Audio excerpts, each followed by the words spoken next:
Well, hello everybody. It's Blair Nightingale here. Market Monday, firing up for our YouTube and Facebook friends out there. We've really just been doing a series this year where we're going, man, there is so much happening in the market week to week. Now, there's always movement in the market. There's always price movement in the market. There's always some measure of news in the market. But things have just been pretty dialed up, right? Had a bear market crash last year, huge 40+% recovery in the NASDAQ, a lot going on in the economy, a lot of news. Fed, interest rates on homes are the highest they've been since 2000. Median home price in the country is 400 plus $1,000. Just a lot of economic things going on with these rising rates, banks failing, all that kind of stuff we've talked about on here many times.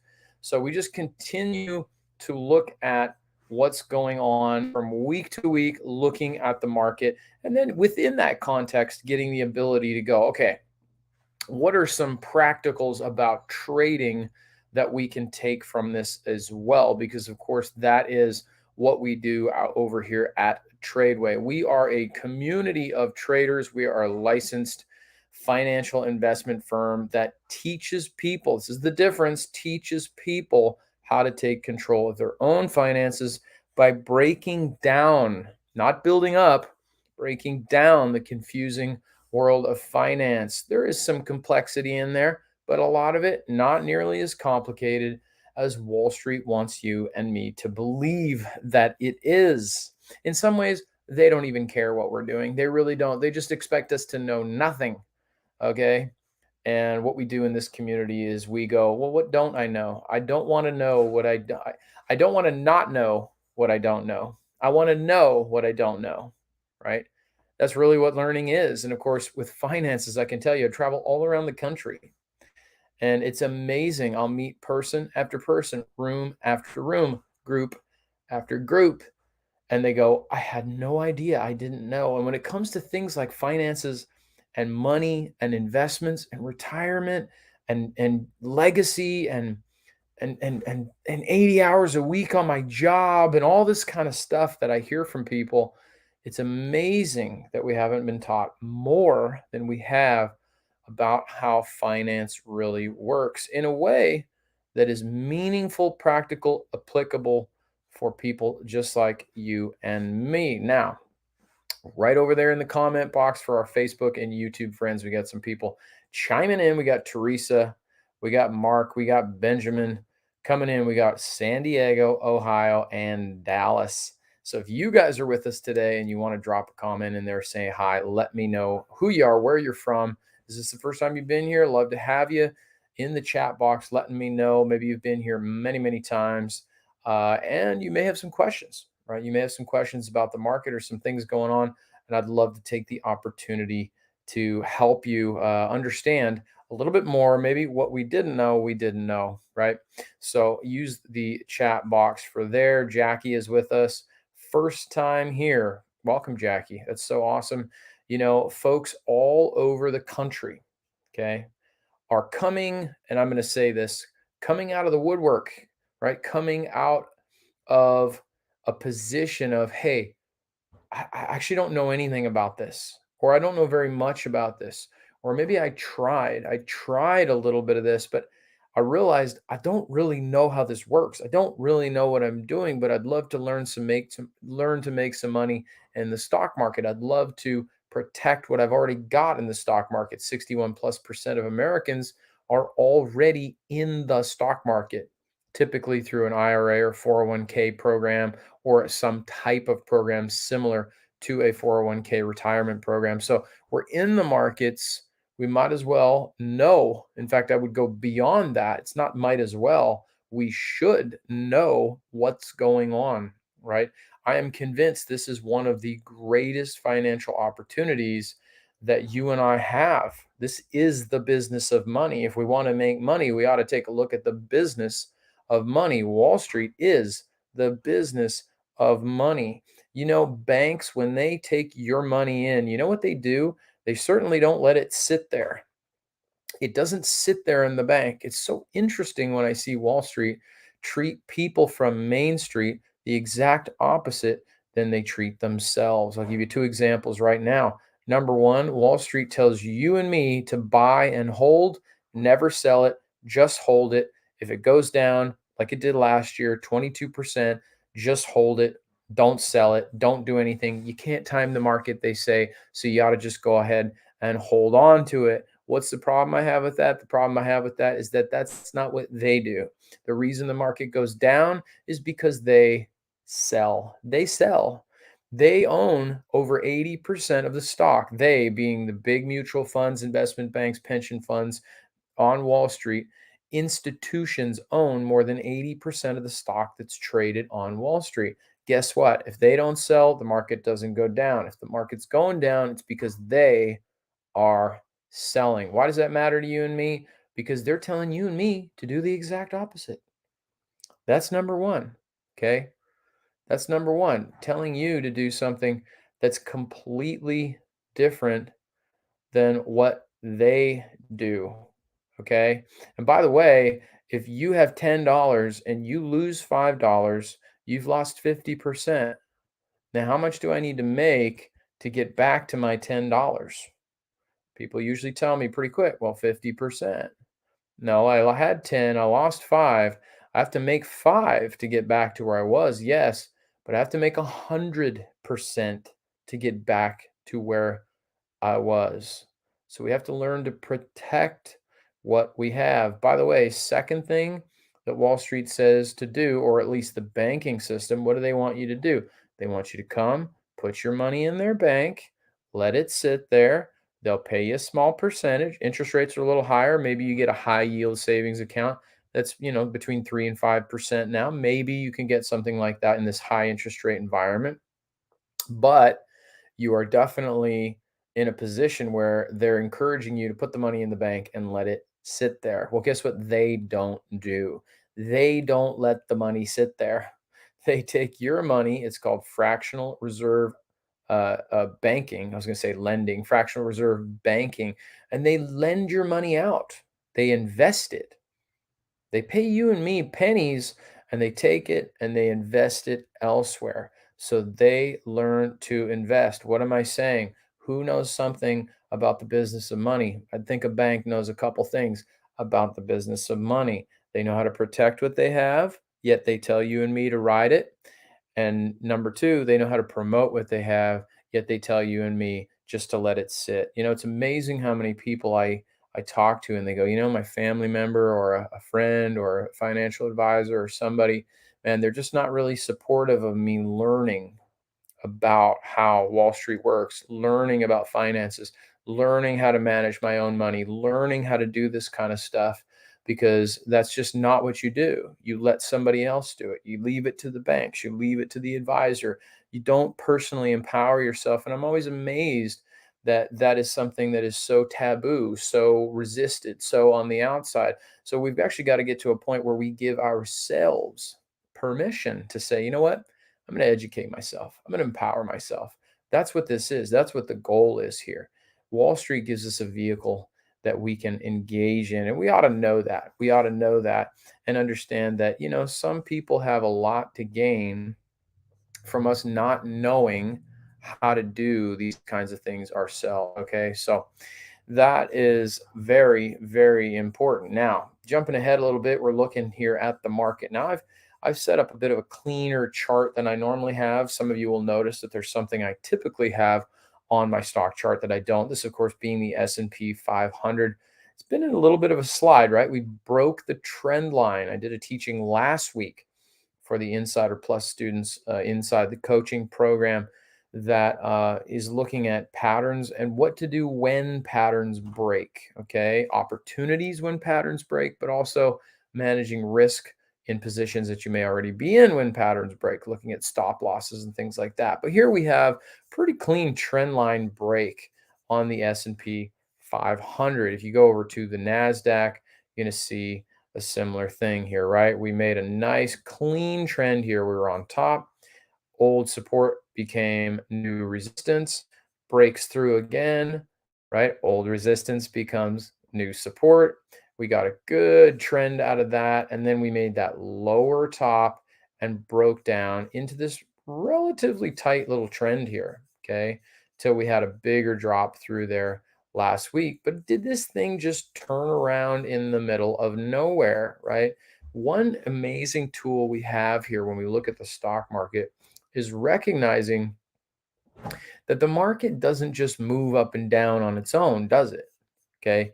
No, the market moves up and down because investors and traders buy and sell the markets. This is what I just explained about the institutional holdings on Wall Street. They have so much money, they own so much stock that when they buy in big numbers, the stocks move up. When they sell in big numbers, the stocks move down. They buy, they sell. That's actually what drives the rising and the falling. It's supply and demand. But here's the cool thing. What if I had a way to look at the chart and say, all right, this is where I believe the stock is going to fall or the stock is going to bounce. We call that support and resistance. We use patterns to draw support and resistance. This line right here, you can see is my support line. Okay. That is a visual representation of where the stock has been pivoting. Pivoting. Well, what made it pivot? How did that happen? Okay. Other traders, investors came in, big money, and they said, hey, that support line is a line that I believe the stock is going to bounce at. So they buy.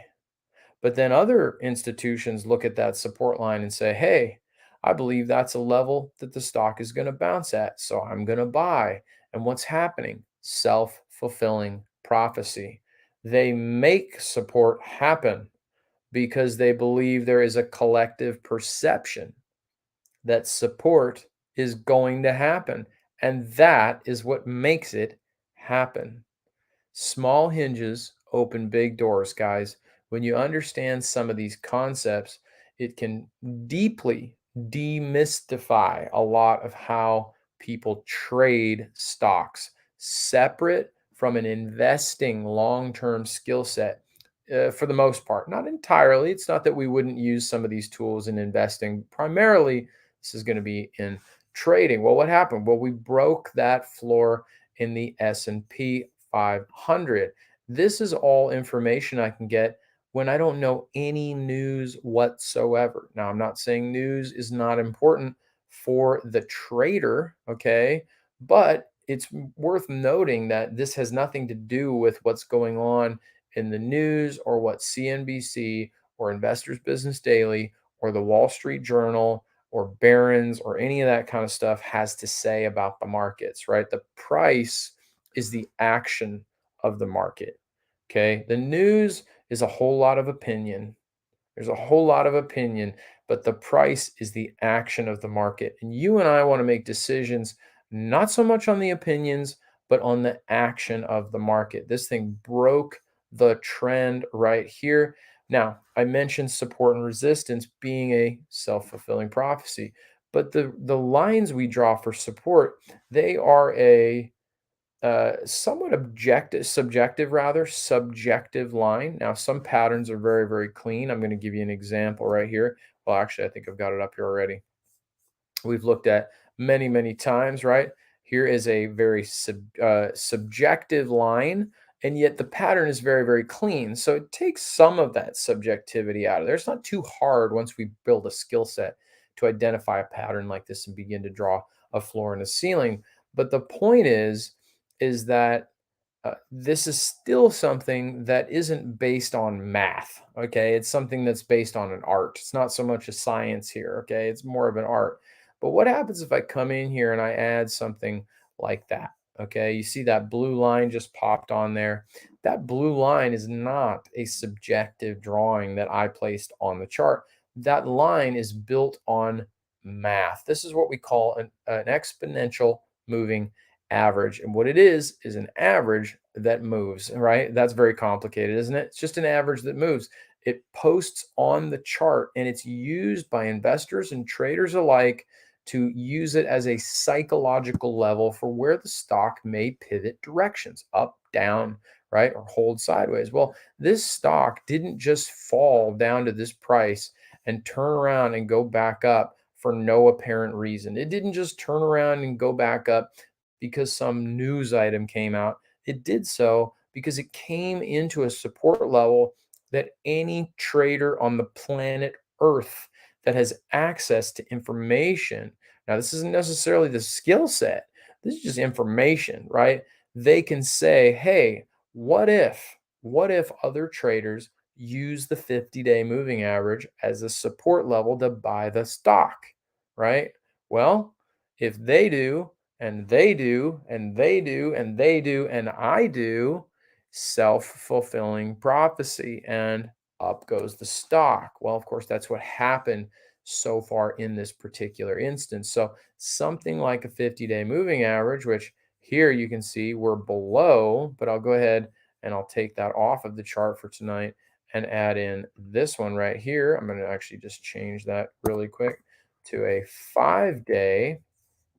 You can see the market came right up and stopped at the 5-day moving average. So moving averages can be a tremendously beneficial tool once we start understanding how to read patterns and make buying and selling decisions off those patterns. They help us get a deeper view of what's going on, where the uninitiated may just say, well, that stock just bounced out of nowhere. It went up off of 110, which it did, but a deeper level of understanding shows there's a little bit more going on there than one may realize. Okay. I'm just looking through the comments here. We've got some of our program traders on here. We got an elite trader. Excellent. Good to see you all here. Hey there. Jackie. Jackie has a good question here. When we add TD Ameritrade, it asks if we want a margin account. Do I click yes? So, Jackie, I'm going to just give a general answer to this. A margin account, when you are opening a brokerage account, which is a bank account for stocks, okay, bank account for stocks.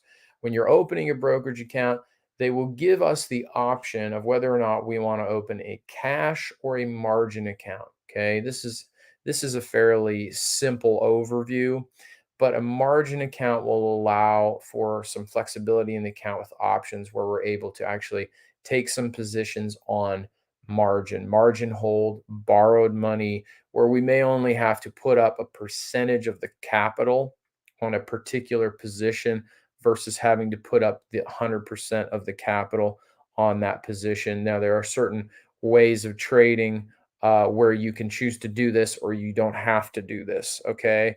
So it depends on your specific situation on what you want to do.